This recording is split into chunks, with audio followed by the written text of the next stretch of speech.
A Apple está despertando para uma realidade sombria. O Partido Comunista Chinês tem controle total sobre a empresa mais icônica dos Estados Unidos. Tudo isso aconteceu diante dos nossos olhos. Veja, após muitos avisos, a Apple tentou transferir suas linhas de produção para fora da China. E para fazer isso, ela queria enviar seus próprios equipamentos e engenheiros para outros países para montar a fábrica. Afinal, foi assim que a Apple começou na China. Equipamentos e engenheiros da Apple dos Estados Unidos foram para a China e começaram as fábricas. Mas, para o Partido Comunista Chinês, isso era inadmissível. A China quer que as empresas entrem, mas nunca quer que elas saiam, e a Apple aprendeu isso da pior maneira possível. Há poucos meses, ao anunciar planos de sair da China, o Partido Comunista Chinês impediu a saída de equipamentos da Apple e proibiu funcionários da Apple de deixarem o país. Foi nesse momento que Tim Cook percebeu que tinha cometido um grande erro e ele fez tudo isso de forma voluntária. Para entender como o Partido Comunista Chinês controlou a Apple, conversei com Patrick McGee, autor de Apple na China. E aí, pessoal, hoje eu estou com ninguém menos que Patrick McGee. Ele é jornalista e autor de um dos meus livros favoritos, Apple na China, um dos mais vendidos segundo o The New York Times. E esse livro foi realmente muito chocante quando eu o encontrei. Porque nós temos abordado muito desse assunto no nosso canal, eu diria, nos últimos 5 anos. Seu livro traz mais provas do que já tivemos. Sobre o quanto as empresas americanas tiveram um papel, e especificamente a Apple teve um papel, na construção da China.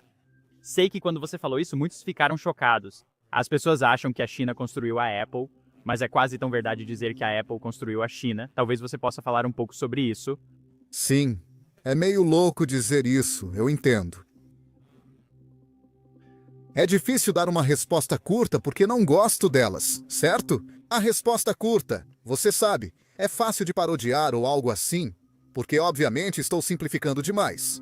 Mas a resposta mais curta que eu poderia dar é que, se você entende como a Apple projeta seus produtos, então você percebe que eles precisam ser construídos de uma forma diferente. Se você pensar em um PC no final dos anos 1990, ele era projetado de uma forma tão entediante, que se você colocasse um painel ao contrário, ou de cabeça para baixo por acidente, ele ainda encaixaria, e isso fazia parte do design, certo? Ele era projetado para ser a prova de idiotas em termos de montagem. Nada nos produtos da Apple é a prova de idiotas. A mudança da Apple para a China levou 7 anos, de 1996 a 2003. Eles buscam qualidade, não custo. Todos vão à China pelo preço. Mas a Apple está revolucionando a forma como os computadores são projetados e, por consequência, está revolucionando a forma como eles são construídos. Eles reconhecem que as baixas e abundantes taxas de mão de obra ajudam não só no custo e margem. Isso te dá um potencial de design ilimitado para criar algo da maneira que Johnny Ive e Steve Jobs acharem melhor.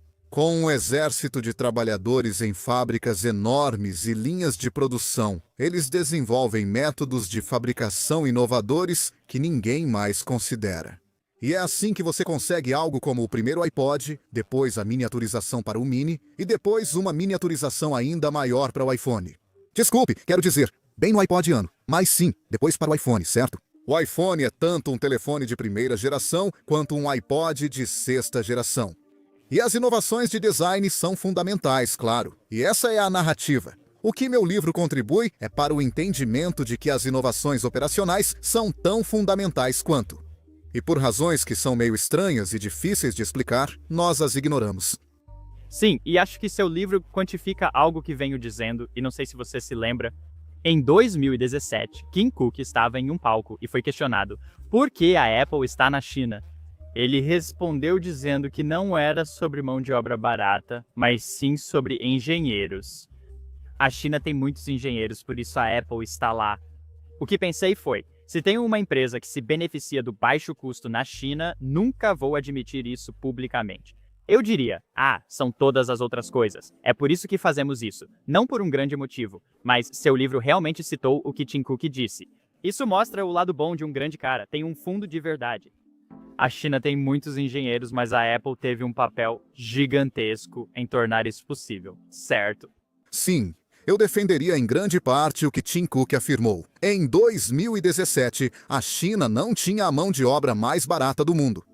Digo, se procurasse apenas mão de obra barata, haveria muitos outros lugares para ir. As taxas de mão de obra na China aumentaram muito. O essencial era desenvolver habilidades. O que ele deixa de fora é que a Apple foi a professora, certo?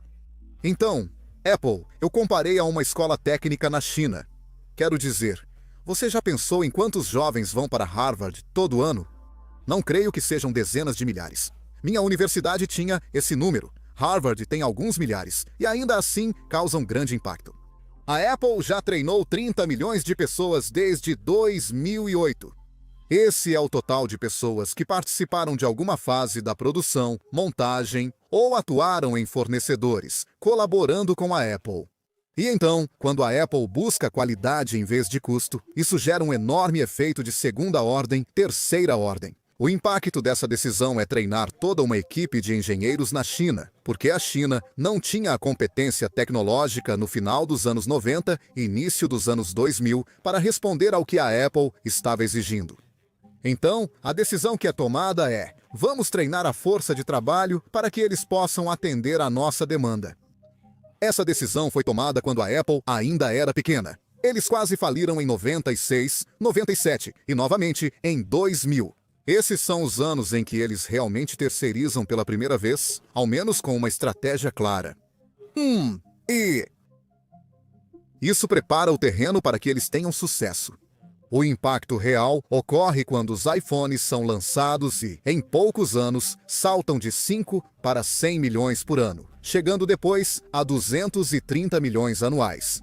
Se você entende a cultura perfeccionista e intolerante a falhas pela qual a Apple é famosa, e você transplanta isso para centenas de fábricas na China, para produzir no nível necessário para fabricar 250 milhões de iPhones por ano, você começa a entender isso. Ok, eles precisaram mudar tudo e refazer o treinamento. 101 até inúmeras fábricas, cada uma com milhares de funcionários. Só em Jungzhou, a cidade do iPhone tem 400 mil funcionários. O impacto é literalmente um esforço de construção nacional. Parece uma afirmação maluca, mas esse argumento se desenvolve lentamente ao longo de 400 páginas. Nunca conheci alguém que leu o livro todo e ache que os números não fazem sentido. É realmente uma afirmação maluca. Acho que a maioria das pessoas não entende a dimensão da Apple. Pesquisei antes do podcast. A Apple vale 239 trilhões de dólares e muita gente nem entende o que é 1 bilhão. O valor de mercado da Apple supera o produto interno bruto do Reino Unido, mostrando que é uma empresa gigantesca. Pesquisei algumas histórias interessantes sobre isso, pois sei que o público gosta. A Apple fez parceria com grandes companhias aéreas dos Estados Unidos da América para criar rotas exclusivas usadas diariamente por seus funcionários. Eu nem sei quantos anos eles gastaram 200 milhões por ano em taxas de companhias aéreas. Deixa eu te contar essa história engraçada. As pessoas costumavam contar quantas indústrias Steve Jobs revolucionou como Chief Executive Officer, né? Você poderia fazer algo parecido com Tim Cook, já que agora eles têm serviço de streaming tipo Netflix, adicionando televisão ou algo assim. Acho que companhias aéreas poderiam ser incluídas na mistura. Em 2014 e 2016, a Apple enviou tantos engenheiros à China que precisou convencer a United Airlines a criar voos para Chengdu e Hangzhou, onde nunca haviam operado antes. Mas a Apple precisava de tantos assentos que eles disseram: precisamos que vocês voem para lá 3 vezes por semana, e não importa se o resto do avião estiver vazio. Vamos comprar tantos assentos na primeira classe que vocês terão lucro e a United iniciará esses voos. É loucura, né? Sei que já falamos disso antes. Você comenta essas histórias, mas acho que o público pode se surpreender e até gostar. Por quê? Eu sempre digo aos convidados que estou animado para conversar, e é verdade, mas esse é diferente porque nem nos conhecemos. Mas essas histórias são tão interessantes que eu realmente fiquei animado agora, então pode continuar. Outra coisa engraçada que sai disso é que eu conversava com alguém que, digamos, trabalhava no Google, fazendo o Pixel, ou trabalhava na Motorola antigamente. E eles diziam que de vez em quando viajavam para a China. Então, eles viajavam de primeira classe como parte dessa grande empresa, e basicamente eram o único funcionário da Motorola. o único funcionário do Google no voo. O restante da primeira classe era funcionário da Apple, certo? Quero dizer, qualquer pessoa envolvida nesse ramo sabe que a Apple opera com um nível de minúcia, dedicação e quantidade de horas de trabalho na China que ninguém mais tem. E, sabe, hoje existem milhares e milhares de pessoas trabalhando em tempo integral para a Apple na China. Na verdade, os voos diminuíram um pouco. Mas só para entender, tipo, o processo de pegar nossos projetos e fazê-los escalar, mas fazê-los escalar naquele momento, quando estamos em um nível em que mantemos o controle, certo? Tipo, comparo a Apple à Uber porque a Uber é a maior fornecedora de táxis do mundo. Sem possuir nenhum imóvel, a Apple descobriu como ser a maior fabricante do mundo sem possuir nenhuma fábrica. Eles não fazem isso apenas enviando especificações para um fornecedor competente. Eles adquirem essa competência e supervisionam tudo. Na China, operadores de outras empresas usam máquinas que a Apple forneceu ou emprestou através de um programa, para permitir que eles operem não apenas além das suas capacidades percebidas, mas também das suas capacidades reais. Porque, especialmente há 25 anos, as empresas chinesas não tinham dinheiro para esse tipo de máquina. Mas a Apple tinha. Sim, tem uma história interessante sobre a Uber, Apple e China. Espero que você não tenha ouvido essa história, porque é sempre interessante contar histórias que as pessoas ainda não ouviram. Mas para o público, eles vão ter que esperar um pouco, porque vamos falar sobre isso mais tarde. Agora, falando nisso, isso é retenção no YouTube.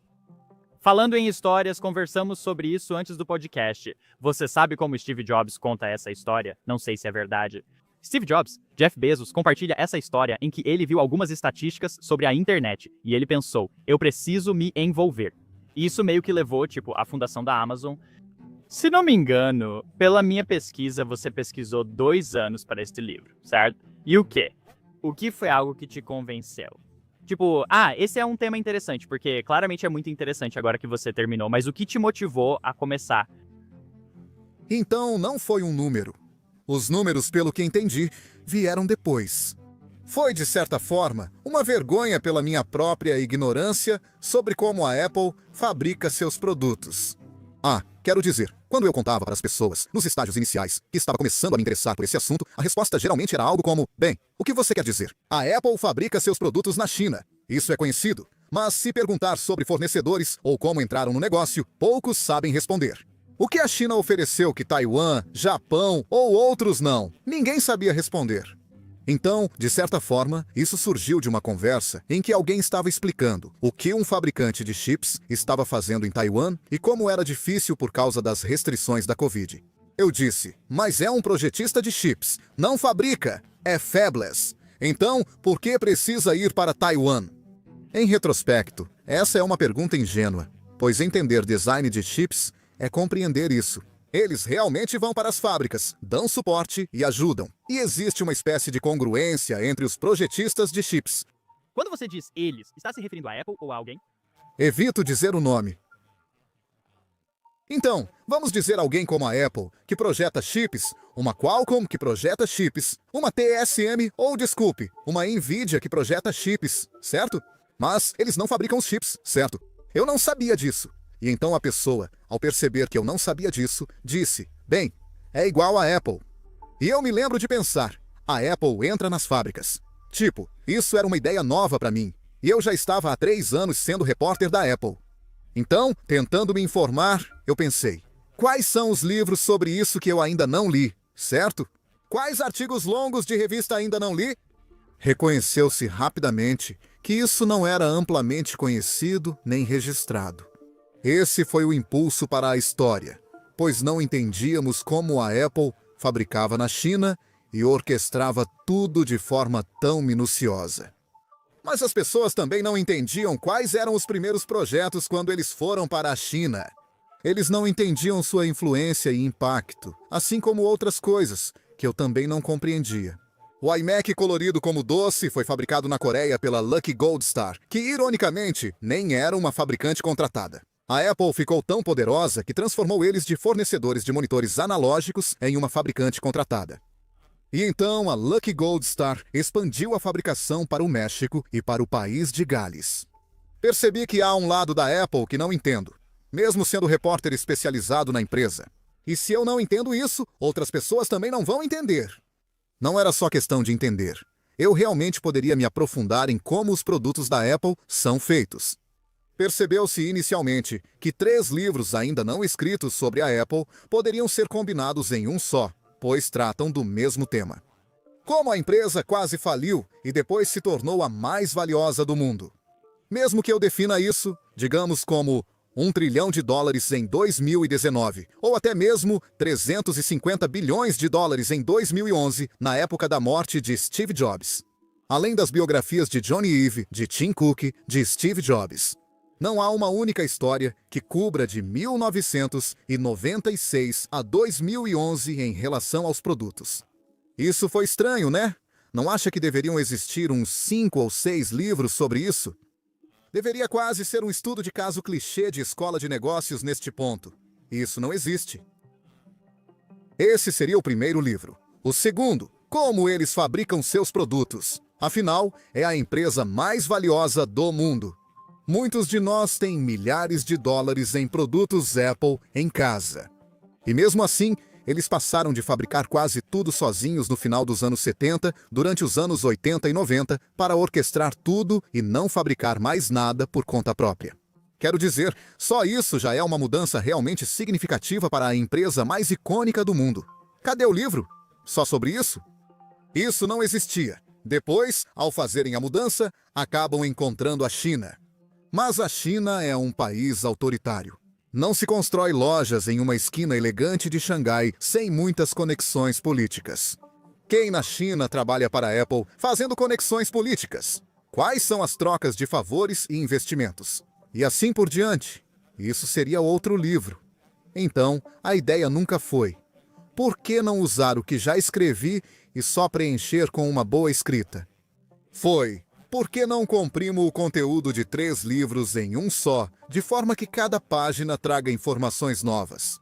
E assim, há algumas coisas que foram escritas na biografia do Walter Isaacson, digamos, que são bastante úteis para a minha narrativa. E eu evito isso justamente porque quero que o nerd médio da Apple esteja em uma Barnes & Noble, simplesmente decidindo, com base na capa, folhear o livro. Em qualquer página que abrirem, vão pensar: não faço ideia do que é isso, certo? Era assim que eu queria que fosse, repleto, cheio de informações novas. Eu pensei, se eles abrissem a página e eu estivesse apenas repetindo o que Walter Isaacson disse, eles iam pensar: já deu para mim, não me importo. Então, o desafio que eu me propus foi que, essencialmente, cada página do livro trouxesse informações novas. Deixo aos leitores decidirem se conseguir. Do meu ponto de vista, há muitas novidades.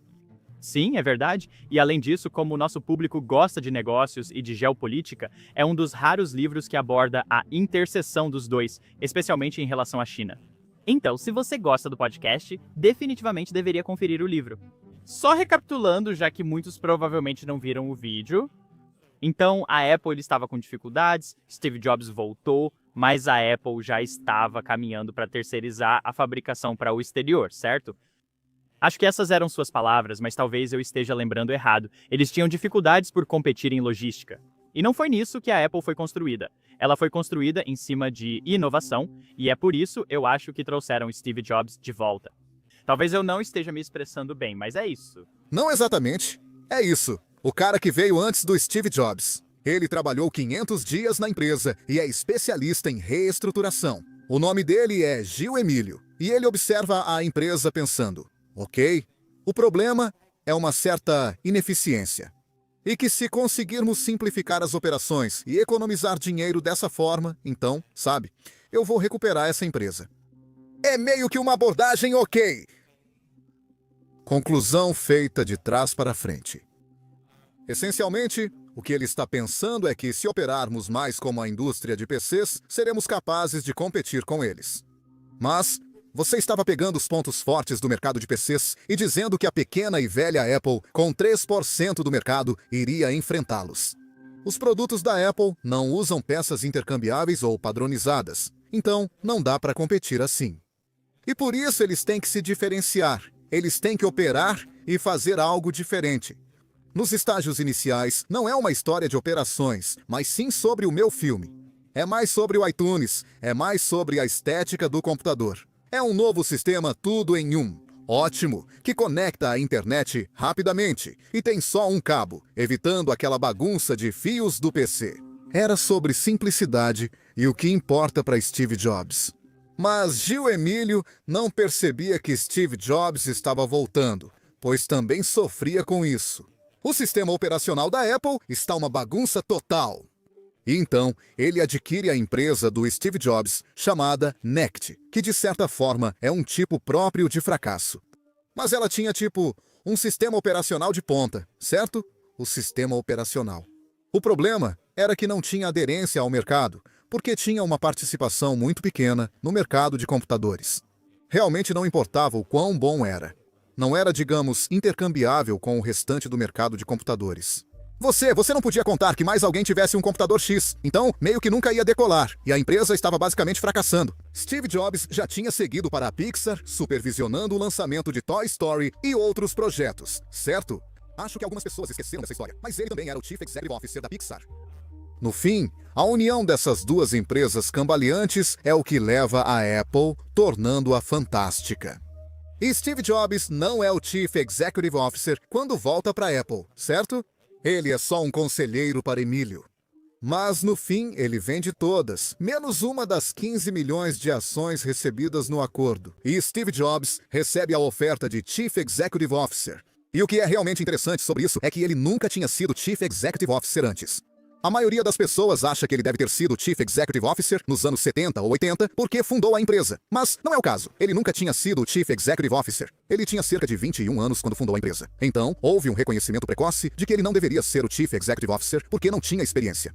Em 1985, é afastado pelo Chief Executive Officer John Sculley, que ele escolheu, e fica fora por 12 anos. Então, quando ele volta para a Apple, ele já tinha sido Chief Executive Officer, era o Chief Executive Officer da Pixar, tinha sido Chief Executive Officer da Next, mas nunca tinha sido Chief Executive Officer da Apple. O enigma que precisei resolver foi: por que ele não aceita o cargo quando lhe é oferecido? Afinal, ele fundou a empresa, certo? E quando você pensa no sucesso da Apple hoje, pensa que se tivesse a oportunidade de assumir esse cargo, é claro que aceitaria. E a resposta foi revelada basicamente por algumas pessoas que trabalharam com ele na época. Mas também consegui acessar anotações que nunca tinham sido publicadas antes. Pelo que sei, só eu tenho essas anotações. Onde Steve Jobs basicamente explica para sua equipe que acha que a Apple está prestes a fracassar. Ele não vê como eles vão sair dessa. E o que muda é que ele vai conhecer Jony Ive pela primeira vez. E há um encontro de ideias. Ironia. Jony Ive vai à reunião com a carta de demissão no bolso. Ele pretende se demitir, e Jobs chamou a reunião para demitir Jony Ive. Se você olhar os produtos da Apple da época, percebe que quem os desenhou não sabia o que fazia, pois todos eram ruins. Essa é a visão de Steve Jobs. Ele vai até lá onde Jony Ive e sua equipe de design industrial. Os designers industriais basicamente apresentaram tudo em que eles estavam trabalhando. E Jobs percebe que os executivos da Apple, antes dele, viam as habilidades de design como um incômodo e não como o caminho para redefinir a empresa. E a ideia do iMac basicamente nasce nessa reunião e em reuniões subsequentes. Isso convence Jobs. Esta empresa pode ser salva. Se agirmos certo, a Apple pode ser salva. Campanha Pense Diferente lançada. É concebida em poucos dias após aquela reunião, talvez algumas semanas. Semanas depois, Steve Jobs aceita ser Chief Executive Officer interino. Eles desenvolvem o iMac, lançado no ano seguinte, tornando-se o computador mais vendido dos Estados Unidos da América. Até surgir a ideia do iMac, Steve Jobs não acreditava na salvação da empresa. A reunião com Jony Ive muda tudo. Ótima história. Pesquisei muito e não esperava que você compartilhasse isso, então é um excelente contexto para o público. Eu não sabia que eles precisavam disso, mas Steve Jobs chega, é visto como líder inovador e ainda hoje as pessoas o veem assim. Mas a outra parte da Apple que as pessoas não percebem é que eles também são uma potência em logística. E grande parte disso é graças ao Tim Cook, ou talvez tudo isso seja por causa do Tim Cook. Não sei como você colocaria isso. Por que o Tim Cook veio para cá? Porque ele havia acabado de assumir uma empresa. Ele assumiu recentemente um cargo de vice-presidente em outra empresa. Por que veio pra cá e qual foi seu papel? Não era qualquer empresa, era a Compaq. Agora ela nem existe mais, então quem liga para a Compaq? Na época, eram os reis dos clones. Eles produziam ou faturavam mais com PCs do que qualquer outra empresa do mundo. Eles foram uma das primeiras empresas a clonar o IBM PC. E em 1998 já eram líderes. Tim Cook tinha acabado de chegar. Mas, se pensar no que pode fazer, ele é um mago operacional. Bem, quanto você pode ajudar uma empresa que já é líder em PCs? Provavelmente você só está ajudando nas margens, nesse ponto. Então, quando ele recebe a oferta para o cargo na Apple, quero dizer, meu Deus, não seria preciso muitas perguntas, ou sabe, muita pesquisa, para perceber que a Apple estava totalmente sem graça.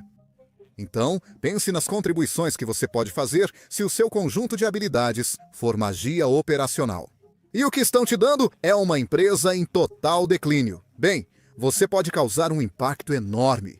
Então, sabe, Tim Cook é esse cara meio frio, ou pelo menos tranquilo, equilibrado, estável.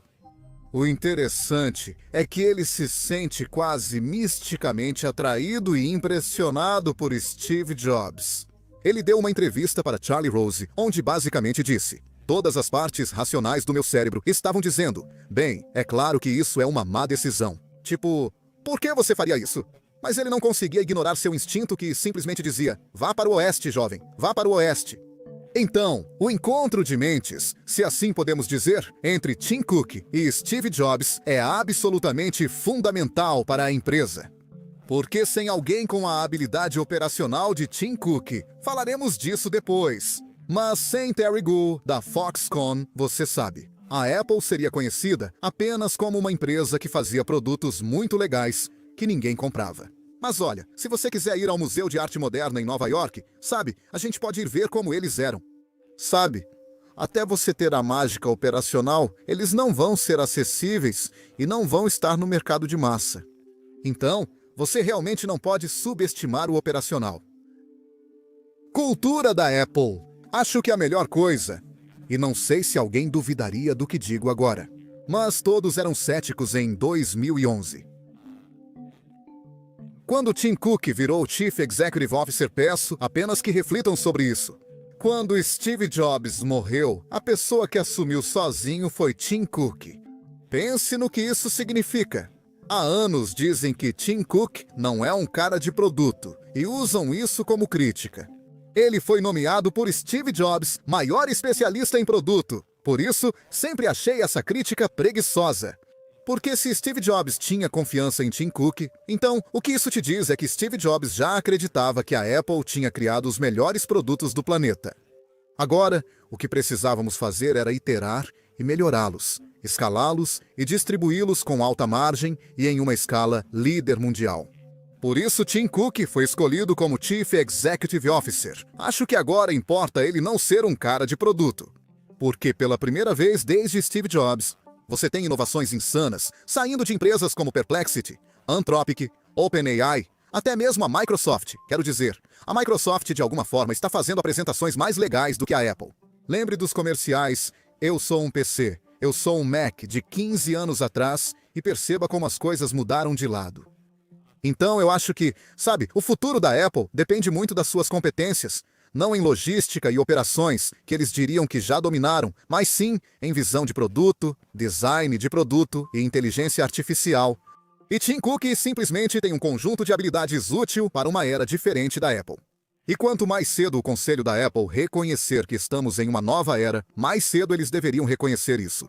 Dê $1 bilhão e uma ótima aposentadoria para Tim Cook, mas ele não é quem deve liderar a Apple no futuro. Com certeza. E agora vamos entrar, nas mudanças geopolíticas que estão acontecendo ao redor do mundo, a China entrando na Organização Mundial do Comércio. Mas já que você sabe muito sobre a Apple, eu tive uma pergunta interessante. Quem teve um papel maior para a Apple se tornar uma empresa de 3 trilhões de dólares? Steve Jobs ou Tim Cook, na sua opinião? Claro. Quase não gosto dessa pergunta porque não tem resposta. É justa, mas deixe-me colocá-la de outro modo. Muitos dizem que Tim Cook é o melhor Chief Executive Officer por ter multiplicado por 10 o valor de uma empresa de 350 bilhões de dólares. Então, sabe, se os primeiros 350 bilhões de dólares são resultado de Steve Jobs, então os próximos 27 trilhões são resultado de Tim Cook. Acho que isso é muito injusto com Steve Jobs. O que eu diria é que Steve Jobs pegou uma empresa de 3 bilhões de dólares e a fez valer mais de 300 bilhões. Então ele multiplicou por 100 o valor da Apple. E, em comparação, Tim Cook só multiplicou por 10, certo?